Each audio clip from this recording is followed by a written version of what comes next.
રામ રામ વડીલોને. ખેડૂત પુત્ર યુટ્યુબ ચેનલમાં આપ સર્વે ખેડૂત વડીલોનું સ્વાગત છે.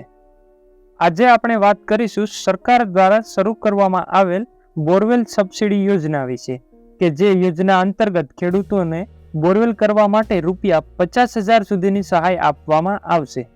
તો આ યોજનાનો લાભ કોને મળશે? ફોર્મ ક્યાં સુધી ભરાશે? ફોર્મ ભરવા માટે કયા કયા ડોક્યુમેન્ટની જરૂર પડશે? આ બધી જ માહિતી આજના વિડીયોમાં મેળવીશું. તો વિડીયોને અંત સુધી જોતા રહો.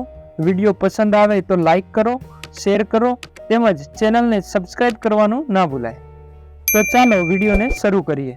તો આ યોજનાનું અમલીકરણ ગુજરાત રાજ્યના બાગાયત વિભાગ દ્વારા કરવામાં આવેલ છે, જેમાં બોરવેલ, પંપસેટ અને વોટર હાર્વેસ્ટ સ્ટ્રક્ચર માટે તમને સરકાર દ્વારા સહાય મળશે. તો પહેલા જોઈએ આ યોજનાનો લાભ કોને મળશે. આ યોજનાનો લાભ ગુજરાત રાજ્યના ઓઇલ પામનું વાવેતર કરતા તમામ ખેડૂતોને મળવાપાત્ર છે. હવે આ યોજનાની સહાય વિશે વાત કરીએ તો ઓઇલ પામનું વાવેતર કરતા ખેડૂતને બોરવેલ કરાવવાનો હોય તો તેની પાછળ થયેલા કુલ ખર્ચના 50% અથવા ₹50,000 આ બેમાંથી જે ઓછી રકમ હશે તે મળવાપાત્ર થશે. અને આ યોજનાનો લાભ ખેડૂતોને NMSA ના નિયમ મુજબ આજીવનમાં એક વખત જ મળવાપાત્ર થશે.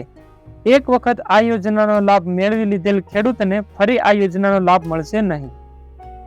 હવે આ યોજનાનો લાભ મેળવવા માટે અરજી કઈ જગ્યાએ કરવી? તો આ યોજનાનો લાભ મેળવવા માટે ખેડૂતોએ આઈ ખેડૂત પોર્ટલ ઉપર ઓનલાઈન અરજી કરવાની રહેશે, જેની લિંક તમને ડિસ્ક્રિપ્શનમાં મળી જશે. આ ઓનલાઈન અરજી તમે તમારા ફોનમાં પણ કરી શકો છો, અથવા તો આજુબાજુમાં જે પણ કોઈ ઓનલાઈન વર્ક કરતા હોય ત્યાં અથવા સાયબર કાફેમાં પણ કરાવી શકો છો. ચાલુ વર્ષ 2024-25 માટે આઈ ખેડૂત પોર્ટલ ઉપર ઓનલાઈન ફોર્મ ચાલુ કરી દેવામાં આવ્યા છે, જેમાં તમારે 18/8/2024 થી લઈને 30/9/2024 સુધીમાં ઓનલાઈન અરજી કરી દેવાની રહેશે.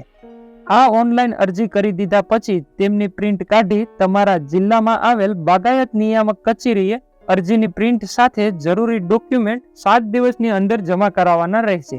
હવે જોઈએ આ અરજી સાથે કયા કયા ડોક્યુમેન્ટ જોડવાના રહેશે. તો તેમાં પહેલું છે જાતિનો દાખલો, જે ફક્ત અનુસૂચિત જાતિ તથા અનુસૂચિત જનજાતિ માટે જ લાગુ પડે છે. બીજું છે દિવ્યાંગ અંગેનું પ્રમાણપત્ર, જે ફક્ત દિવ્યાંગ માટે જ લાગુ પડે છે. ત્રીજું છે જમીનની વિગત માટે 7/12 તથા 8A ની નકલ. ચોથું છે આધાર કાર્ડની નકલ. પાંચમું છે બેંક પાસબુકની નકલ અને રદ કરેલ ચેક. અને છઠ્ઠું છે જો સંયુક્ત ખાતેદાર હોય તો સંમતિ પત્રક જોશે. આ બધા જ ડોક્યુમેન્ટ તમારે અરજીની નકલ સાથે જોડી અને ઓનલાઈન અરજી કર્યા પછીના 7 દિવસની અંદર જિલ્લા બાગાયત નિયામક કચેરીએ જમા કરાવવાના રહેશે. આ હતી બોરવેલ સબસિડી યોજનાની સંપૂર્ણ માહિતી. તો આજના વિડીયોમાં બસ આટલું જ. જય જવાન, જય કિસાન.